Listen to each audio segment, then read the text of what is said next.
Hi అండి అందరికీ. అయితే ప్రజెంట్ ఇప్పుడు లంచ్ చేస్తున్నాను అనమాట. నా లంచ్ రెసిపీస్ ఏంటో చూసేసేయండి. Mini lunch. యాక్చువల్గా ఏంటంటే ఎర్రగడ్డ రైతు బజార్కి వెళ్ళి అనమాట వెజిటేబుల్స్ తీసుకొచ్చుకోవడం కోసం. జస్ట్ ఇప్పుడే వచ్చాం. ఇక ఫుల్గా ఆకలేస్తుంది. మా సాలిపాపకు నిద్ర వస్తుంది. పాపం పడబెట్టా. ఫస్ట్ అయితే మా సాలిపాపను పడబెట్టా. తినేసి ఇక అన్నీ చదవడం మొదలు పెట్టాలి.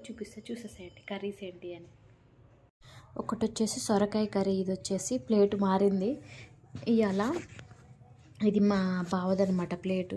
ఎందుకంటే మా సాలి పాప పెడితే నా ప్లేట్లో పెడితే మెస్సీ చేసింది. ఇంకా సరేలే కొంచెం ప్లేట్ కొంచెం పెద్దదైతే బెస్ట్లే, పప్పు మంచిగా వేసుకొని తినొచ్చు అనేసి ఈ ప్లేట్ తీసుకున్నాను అనమాట. ఇది వచ్చేసి మా బావ ప్లేట్. వీడియో చూసినాక ఏమంటాడు ఏమో నా ప్లేట్లో తినవు అనేసి. మేము ఒకళ్ళ ప్లేట్లో ఒకళ్ళని తినమన్నమాట 99%.